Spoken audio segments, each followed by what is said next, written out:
The chandelier in the Senate hearing room cast a cold, institutional light over the polished mahogany table.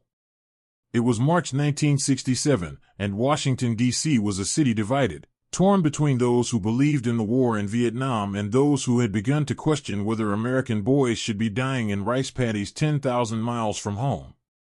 The room smelled of old wood, floor polish, and the faint residue of cigars smoked in hallways between sessions. 47 journalists occupied the press gallery, their notebooks open, their pens ready, their cameras loaded with fresh film.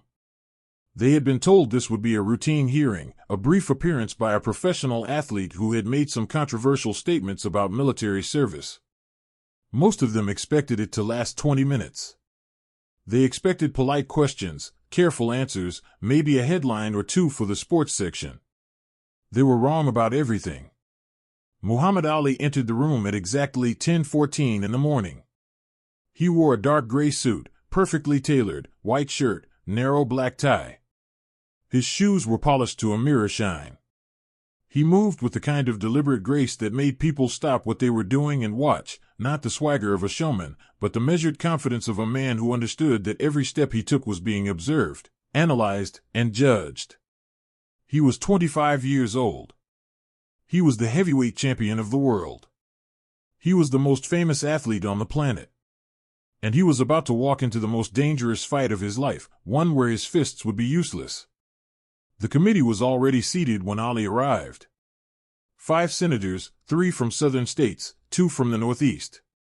At the center sat Senator Richard Thornton of Mississippi, a man whose political career had been built on 2 pillars: unwavering support for the military and an absolute conviction that Black Americans should know their place and stay in it.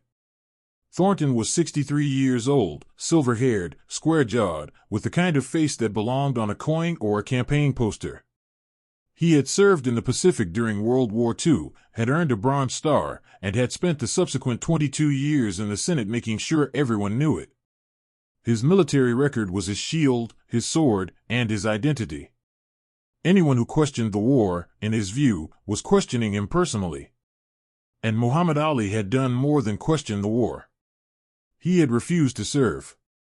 He had stood before the cameras and declared that he would not put on a uniform, would not pick up a rifle, would not travel to Vietnam to fight people who had never called him a name, never lynched his people, never set dogs on his children. That declaration had made him, in Thornton's eyes, something worse than a draft dodger. It had made him dangerous. Because people listened to Muhammad Ali. Young people. Black people. People who might start questioning other things if they heard the heavyweight champion of the world say that maybe, just maybe, this war wasn't worth dying for. Ali took his seat at the witness table. A single microphone stood before him. A glass of water to his right.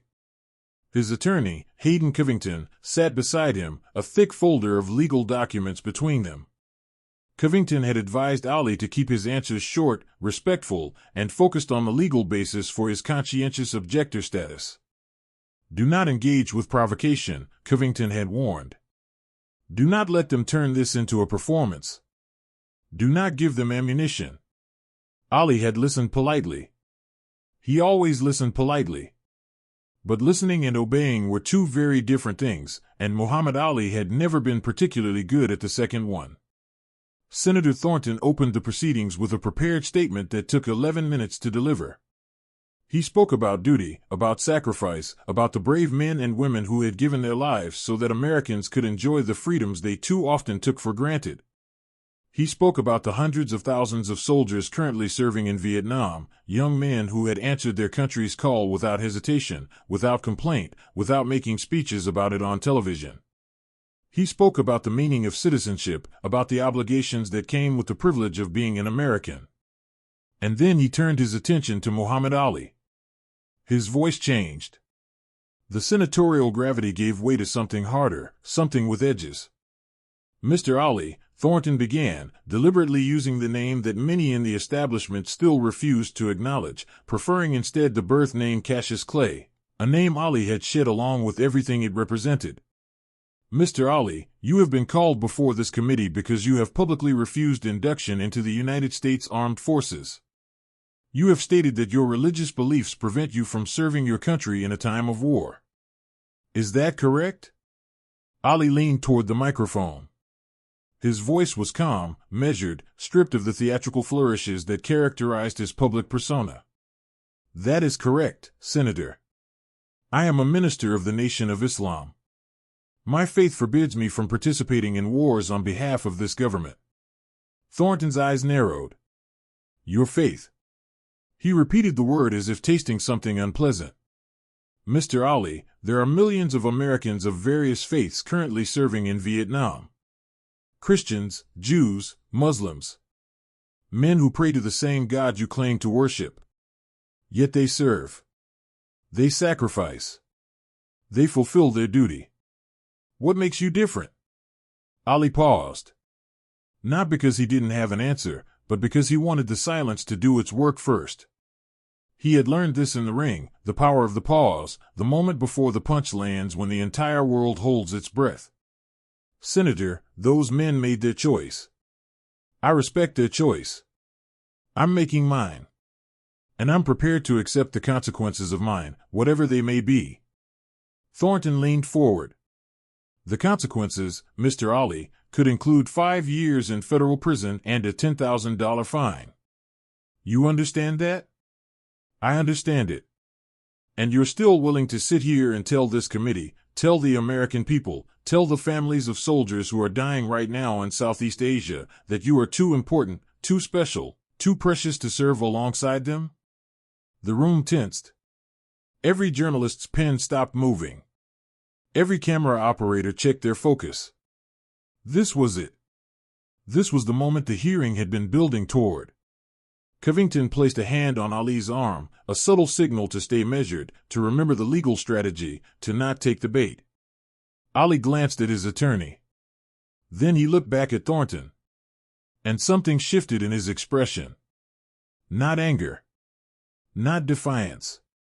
Something deeper. Something that came from a place that had nothing to do with boxing, nothing to do with fame, nothing to do with the performance of public life. It came from Louisville, Kentucky, where 12-year-old Cassius Clay had been told he couldn't drink from a water fountain because of the color of his skin. It came from the night his bicycle was stolen and the police officer who took his report made him feel like the criminal instead of the victim. It came from every hotel that refused him a room, every restaurant that refused him a table, every American who looked at the heavyweight champion of the world and saw nothing but a black man who should be grateful for what he'd been given. Senator, Ali said, and his voice carried a quality that made the room go absolutely still, you asked me what makes me different. I'll tell you what makes me different. I'm the heavyweight champion of the world. I've fought men who wanted to take my head off. I've been hit harder than most people can imagine. I've stood in that ring with my legs shaking, my vision blurred, my body screaming at me to quit. And I didn't quit. Not once. Not ever. He paused.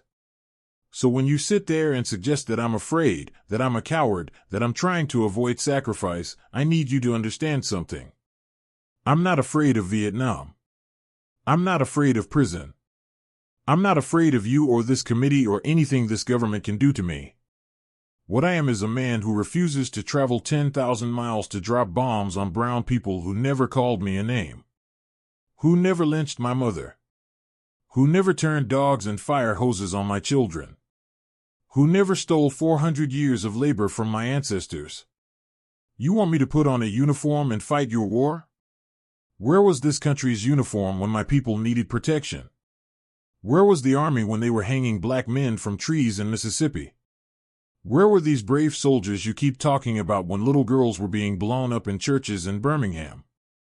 The room had become something other than a Senate hearing. It had become an arena, and Ali was fighting, not with his fists, but with words that hit harder than any punch he had ever thrown. Thornton's face had gone rigid. His jaw was clenched so tight the muscles in his temples visibly flexed. His colleagues on either side of him sat frozen, unsure whether to intervene, unsure whether intervention was even possible at this point. Ali wasn't finished. You talk about duty, Senator. Let me tell you about duty. My duty is to my God.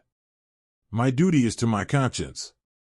My duty is to the 22 million black Americans in this country who are fighting a war right here on American soil every single day. A war for dignity. A war for equality. A war for the basic human right to be treated like a human being. That's my war, Senator. That's the fight I was born for. Not your war. Not this government's war. My war. A journalist in the third row dropped his pen. The sound was audible in the silence. Someone in the gallery coughed and immediately looked ashamed, as if the act of coughing had interrupted something sacred. Thornton recovered enough to speak. His voice was tighter now, compressed with the effort of maintaining control. Mr. Ali, this committee is not interested in your political opinions. You are here to answer questions about your draft status, not to deliver speeches. Ali smiled. It was a small smile, almost gentle, and it was more devastating than anything he had said so far. With all due respect, Senator, you invited me here. You put a microphone in front of me. If you didn't want to hear what I had to say, you should have left me alone. Several journalists failed to suppress their reactions. A few quiet laughs. A few exchanged glances. Thornton heard them and his composure cracked slightly. A flush of color spread up his neck and into his cheeks. He shuffled the papers in front of him, a mechanical gesture meant to reassert control over a situation that was rapidly escaping him. Let me be very clear, Mr. Ali. Thornton's voice had acquired a sharp edge, the tone of a man who was used to intimidating people and couldn't quite understand why it wasn't working. This country has given you everything. Your fame. Your fortune. Your championship. You owe this country a debt that every citizen is expected to pay. And you're sitting here, in this building, in the people's house, refusing to pay it. The gall. The absolute gall. He slammed his hand on the table. The microphone jumped. Several journalists flinched. The photographer's cameras fired in rapid succession, capturing the moment from every angle. You should shut up and box, Thornton said. His voice was loud now, stripped of senatorial dignity. That's what you're good at. That's what God made you for. Leave the politics to the people who understand them. Leave the decisions about war and peace to the men who have actually fought. You're a boxer, Mr. Ali. Nothing more. Know your place. The words hung in the air like smoke after an explosion. Know your place. 2 words that carried the weight of 400 years of American history. 2 words that had been spoken to every black man, woman, and child who had ever dared to step outside the boundaries that white America had drawn for them. 2 words that Ali had been hearing his entire life, in different forms, in different voices, but always with the same message: you are less than, you are beneath us, you do not belong where we stand. Covington was on his feet immediately, objecting, citing improper conduct, demanding that the senator's remarks be stricken from the record. The other senators stirred uncomfortably. One of them, Senator Williams from Connecticut, leaned toward his microphone and suggested a brief recess. But Ali raised his hand. The gesture was so authoritative, so inherently commanding, that everyone, the senators, the attorneys, the journalists, the gallery, fell silent. No recess, Ali said. His voice was quiet. Almost a whisper. But in that silent room, it carried like thunder. The senator said what he wanted to say.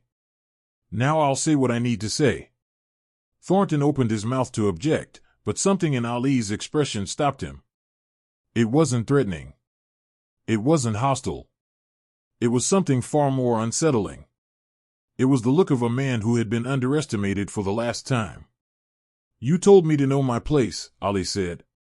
He let the words sit for a moment, let them breathe, let every person in the room feel their full weight. My place. Senator, let me tell you about my place. My place is wherever I decide to stand. My place is wherever my feet are planted. My place is in this room, right now, in this chair, looking you in the eye and telling you that you do not get to decide where I belong. He stood up. Covington reached for his arm, trying to pull him back, but Ali shook him off gently. Standing, he was suddenly the most physically imposing presence in the room, not because of his size, though he was big, but because of something that radiated from him, an energy that was part conviction, part courage, part something that didn't have a name. You told me to shut up and box, Ali continued. Shut up and box. As if these fists are the only thing I have to offer. As if the only value a black man has in America is his ability to bleed for your entertainment. He looked around the room, making eye contact with individual journalists, individual spectators, individual senators. Each person he looked at felt, for that moment, as if they were the only person in the world.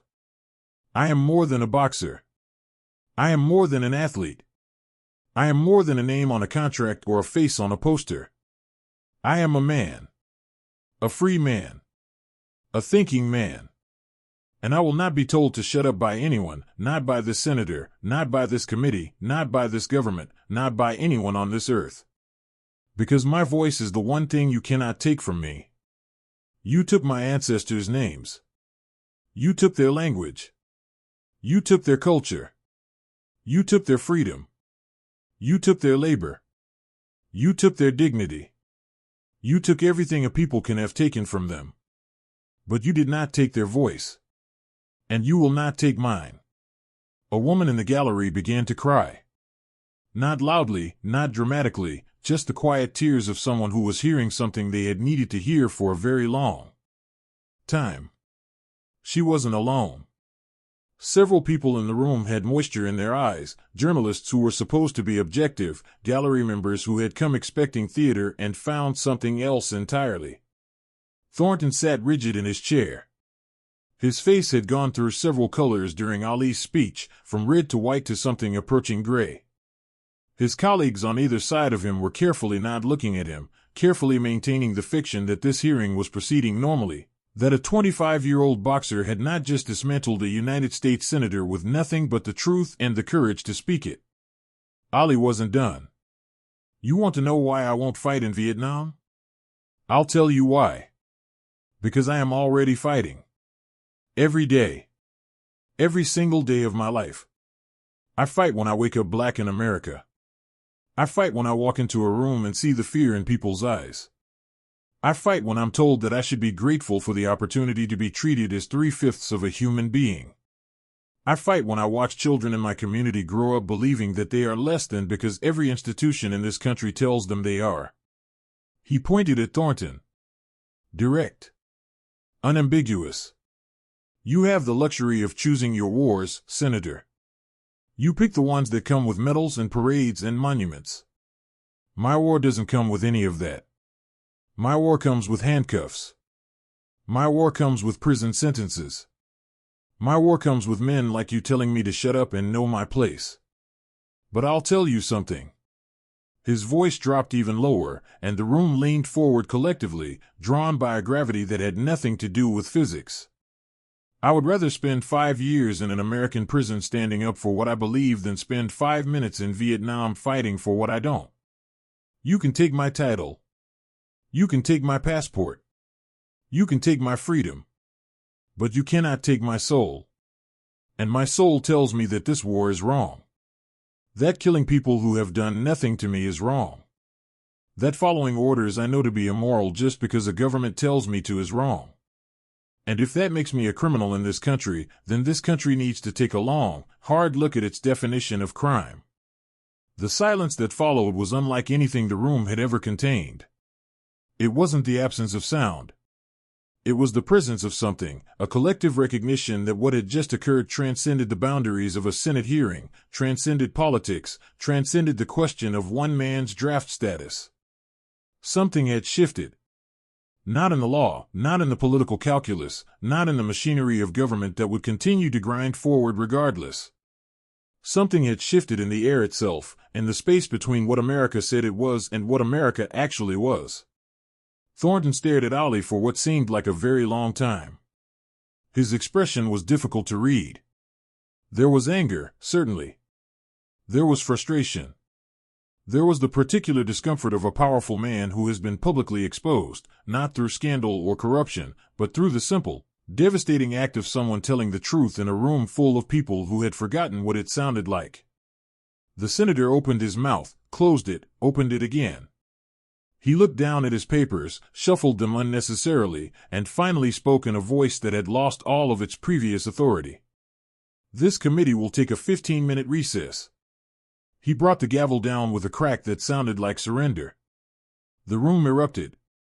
Not in chaos, but in the controlled intensity of people who had just witnessed something they knew was significant and needed to process it immediately.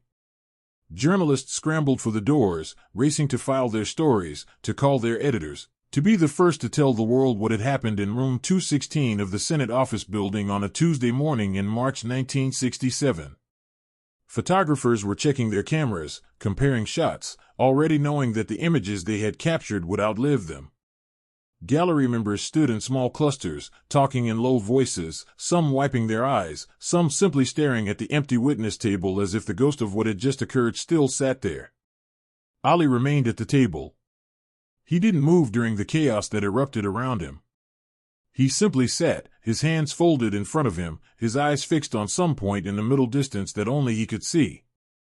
Covington leaned toward him, whispered urgently, "That was not the plan, Mohammed. That was not what we discussed." Ali turned to his attorney. He looked tired, suddenly. Not physically tired, but the kind of exhaustion that comes from carrying something heavy for a very long time and finally, for one moment, setting it down. "It wasn't a plan," Ali said quietly. "It was the truth. The truth might cost you everything. The truth always costs something. That's how you know it's the truth." During the recess, the hallway outside the hearing room became a compressed zone of frantic activity.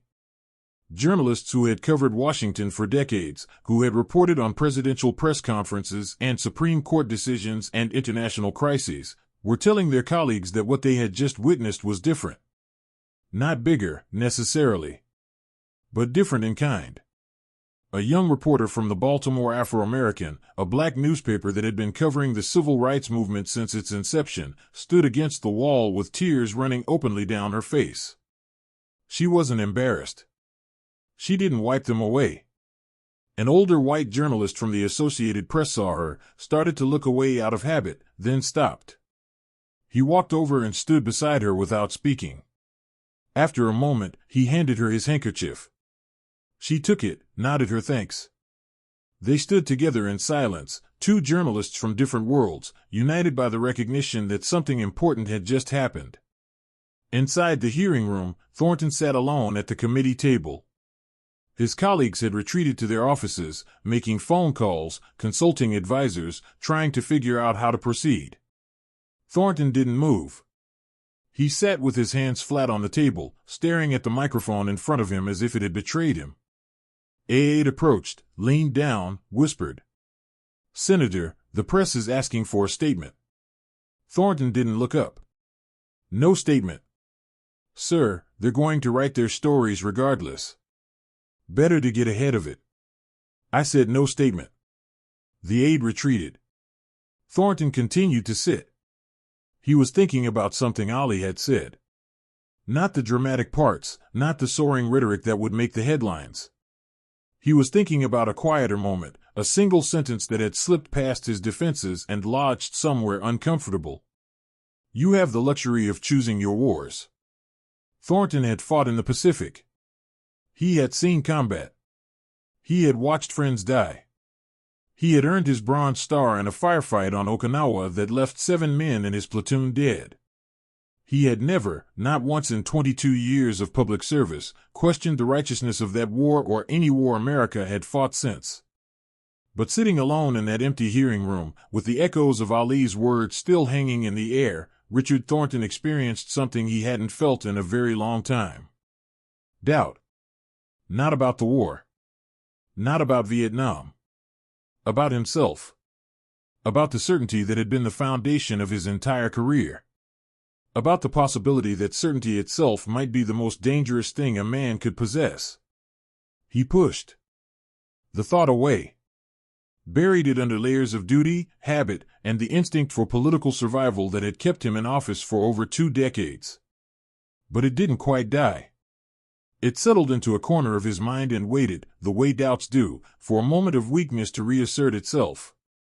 The recess ended. The senators returned to their seats. Ali returned to his. The room refilled. But everything was different now. The dynamic had shifted irrevocably. The senators who had entered this hearing expecting to interrogate a draft dodger now found themselves sharing a room with a man who had somehow, in the space of 20 minutes, transformed himself from defendant to prosecutor, from the accused to the conscience of the room. The remaining questions were asked carefully, deferentially, as if the senators were handling something fragile and potentially explosive. Ali answered with the same calm precision he had shown throughout, but the fire that had erupted earlier was now banked, glowing beneath the surface, ready to reignite if provoked but content, for now, to simmer.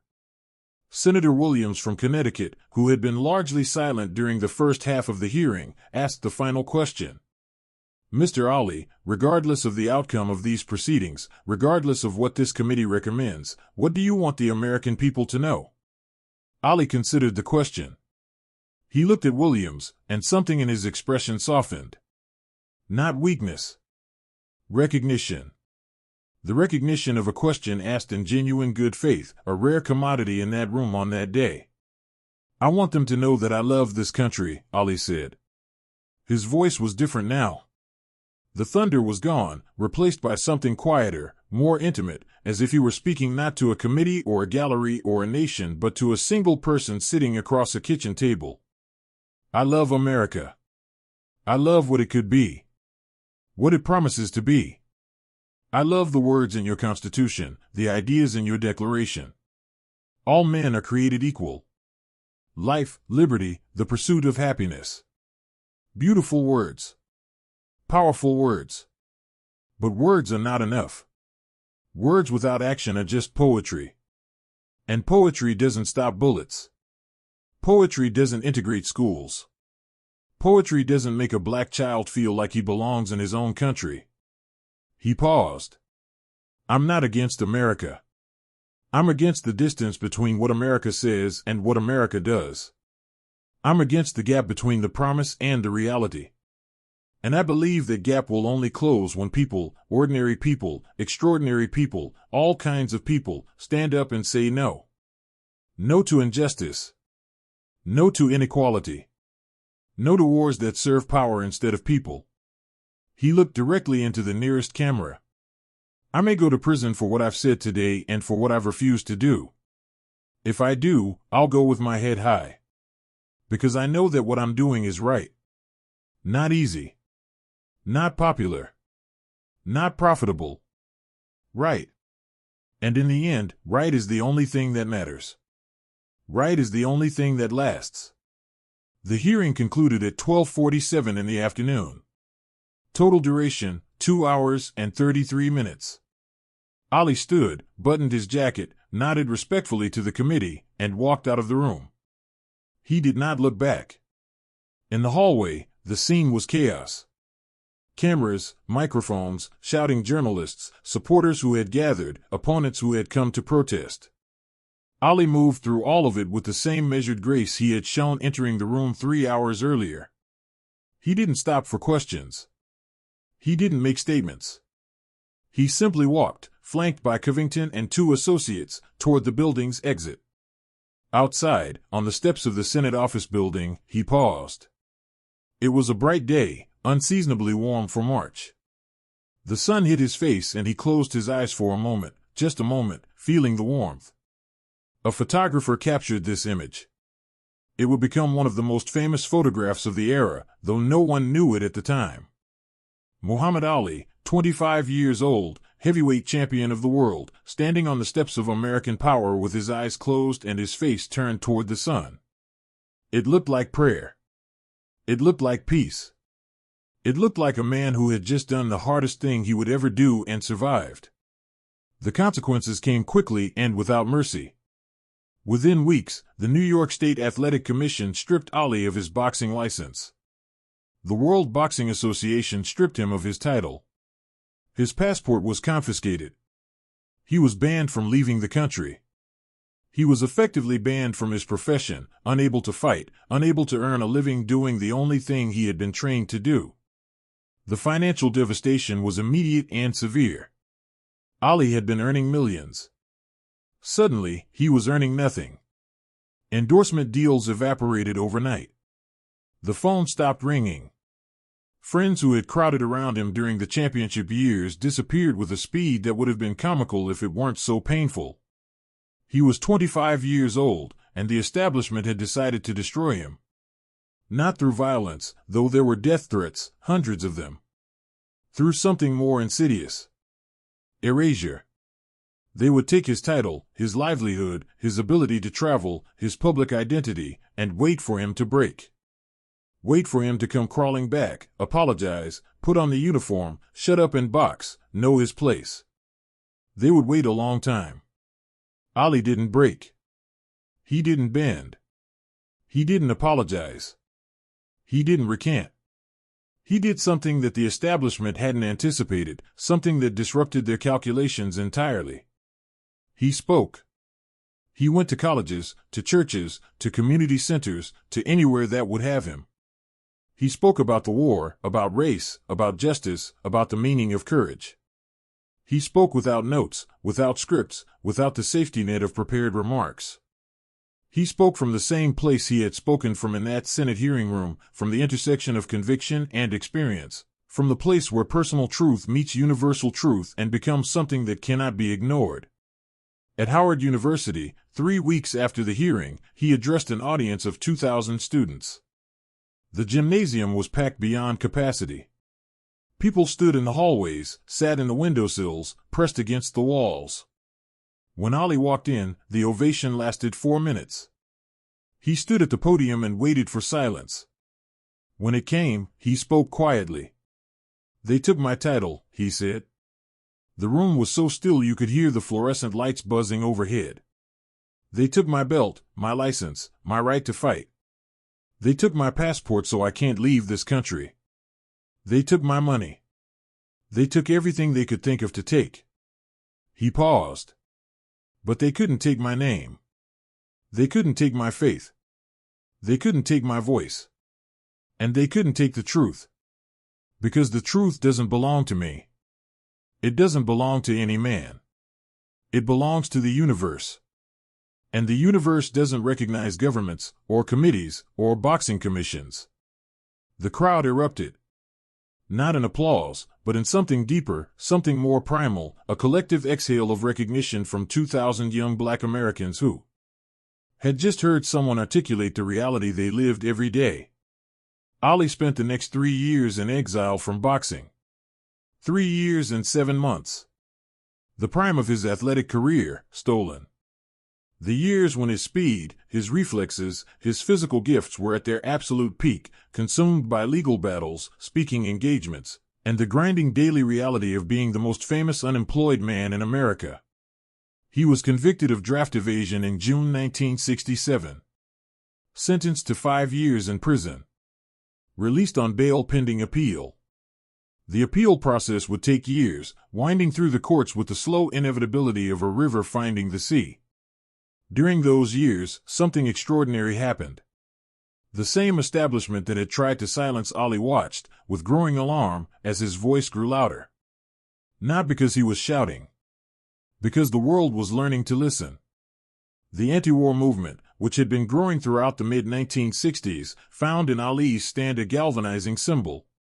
Here was a man who had sacrificed more than any protester, more than any draft card burner, more than any college student with a sign. He had sacrificed his career, his fortune, his freedom, and he had done it without violence, without anger, without hatred. He had done it with words and with the simple, devastating act of saying no. Martin Luther King Jr., who had initially kept his distance from Ali's stand, eventually cited it as one of the bravest acts of the civil rights era. Others followed. Athletes, musicians, actors, writers, ordinary people who had been afraid to speak found their courage in Ali's example. The man who had been told to shut up and box had become the loudest voice in America. And the louder he got, the more people listened. In small towns and big cities, in black communities and white communities, in places where the war had taken sons and brothers and fathers, people heard Ali's words and began to ask the questions he had been asking. Why? Why this war? Why these sacrifices? Why should we send our children to die for something we don't understand and can't justify? The answers they received from their government were insufficient. And slowly, inexorably, the tide began to turn. Ali didn't end the Vietnam War. No single person did. But he cracked something open, something that had been sealed shut by patriotism, by fear, by the reflexive obedience that governments depend on and democracies should question. He cracked it open with the same force he had used in the ring, not the force of violence but the force of will, the unstoppable energy of a man who knew exactly who he was and refused to be anyone else. In June 1970, the Supreme Court of the United States ruled unanimously in Ali's favor. The conviction was overturned. The legal battle was over. Ali was free to fight again. The announcement came on a Monday morning. Ali was at his home in Philadelphia when his attorney called with the news. He sat down on the edge of his bed, held the phone in both hands, and wept. Not tears of joy, exactly. Not tears of relief. The tears of a man who had been holding his breath for 3 years and 7 months and could finally exhale. His wife came in, saw him crying, sat beside him. She didn't ask what was wrong.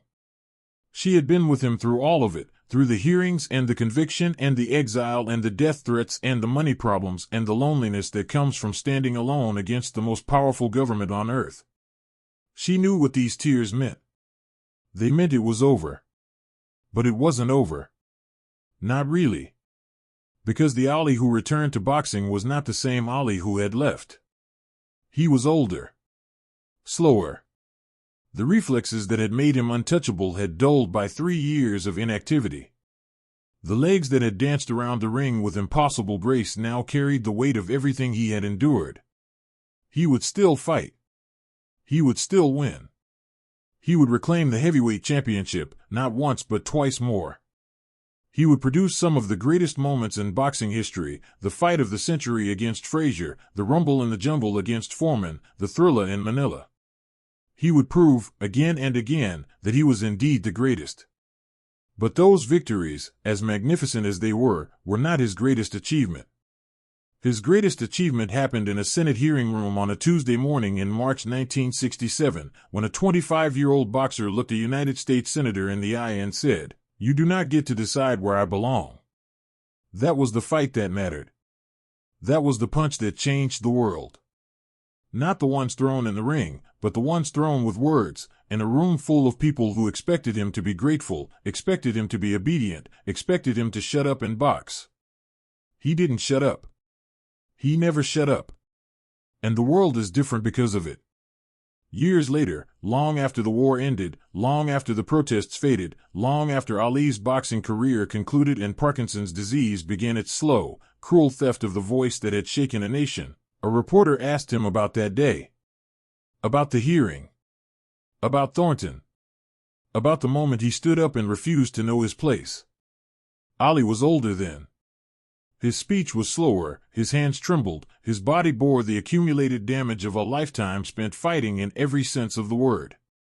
But his eyes were clear. His mind was sharp. And when he answered, his voice carried the same quiet authority it had carried in that hearing room 30 years before. The reporter asked, "Do you ever regret it? What you said that day? What it cost you?" Ali shook his head slowly. "A man who stands for nothing falls for everything," he said. "I stood for something. I lost some things. But I never fell." The reporter pressed. "But the 3 years, Muhammad. The 3 years you lost. The prime of your career. Don't you ever wonder what would have happened if you'd just gone along?" Ali smiled. That familiar smile. The one that had charmed the world, infuriated his enemies, and sustained a nation's hope during its darkest hours. "I didn't lose 3 years," he said. "I found myself. Before that hearing, I was the heavyweight champion of the world. After that hearing, I was Muhammad Ali. There's a difference. What's the difference? The champion is what other people made me. Muhammad Ali is what I made myself. The reporter sat with this for a moment. Around them, the world continued its noise, traffic, conversation, the endless hum of a city in motion. But in that small space between two men and a microphone, time seemed to pause, to create a pocket of silence where the past could breathe. One more question, the reporter said. Senator Thornton. He died in 1984. Did you ever speak to him again after that hearing? Ali was quiet for a long time. Then he nodded. Once, he said. I saw him at an event in Washington. This was maybe 1978, 79. He was old. Retired. Using a cane. I walked over to him. People around us got nervous. Thought there might be a confrontation. What happened? Ali's expression softened. The tremor in his hand seemed to still for a moment. I shook his hand, he said. I thanked him. You thanked him?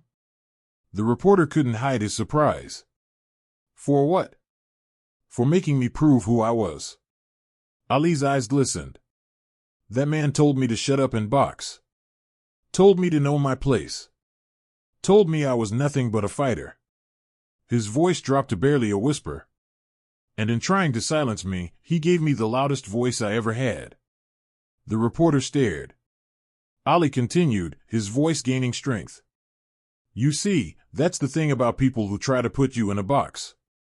They don't realize they're giving you something to break out of. Every cage is also a challenge. Every limitation is also an invitation. Thornton tried to make me small. And in doing that, he forced me to become the biggest version of myself. What did Thornton say when you thanked him? Ali chuckled. A low, warm sound. He looked at me for a long time. Didn't say anything at first. Then he said, I was wrong about you. And I said, no, Senator. You were wrong about what a black man could be. But you weren't wrong about me being a fighter. I'm the greatest fighter who ever lived. I just fight with more than my fists. Thornton laughed. First time I ever saw that man laugh. And then something happened. Something Ali had never told anyone. Thornton's eyes filled with tears. Not many. Just enough. And he said something that Ali carried with him for the rest of his life. He said, I spent my whole career telling people what America is. You spent 5 minutes telling me what it could be. And you were right. I was wrong. They stood together for a moment, two old warriors who had fought each other from opposite sides of history, and in that moment, something was forgiven. Not forgotten. Forgiven. Because that's what Ali understood better than anyone. The fight is never really against another person. The fight is against the lies we tell ourselves about who we are and who we can be. And the only way to win that fight is with the truth. The truth that Ali spoke in that hearing room. The truth that cost him 3 years and 7 months. The truth that gave him his voice, his legacy, and his place in history. Not the place someone else assigned him. The place he claimed for himself. The place he earned with every word, every sacrifice, every moment of standing alone against a system that wanted him silent. That's the story most people never heard. Not the boxing matches. Not the knockouts. Not the rope-a-dope or the shuffle or the poetry. The story of a Tuesday morning in March 1967, when a young man sat in a room full of powerful people and refused to be small. Refused to be silent. Refused to know his place. And in doing so, showed an entire nation where its own place should be. Standing up. Speaking out. Fighting for what's right. Not with fists. With truth. Always with truth. That's Muhammad Ali. Not the champion. The man. The voice. The conscience of a generation who happened to know how to box. Washington, 1967. 47 journalists. 5 senators. 1 microphone. And a man who refused to shut up. The fight that wasn't fought with fists. The victory that wasn't measured in rounds. The knockout that was heard around the world. And the echo hasn't stopped. It never will.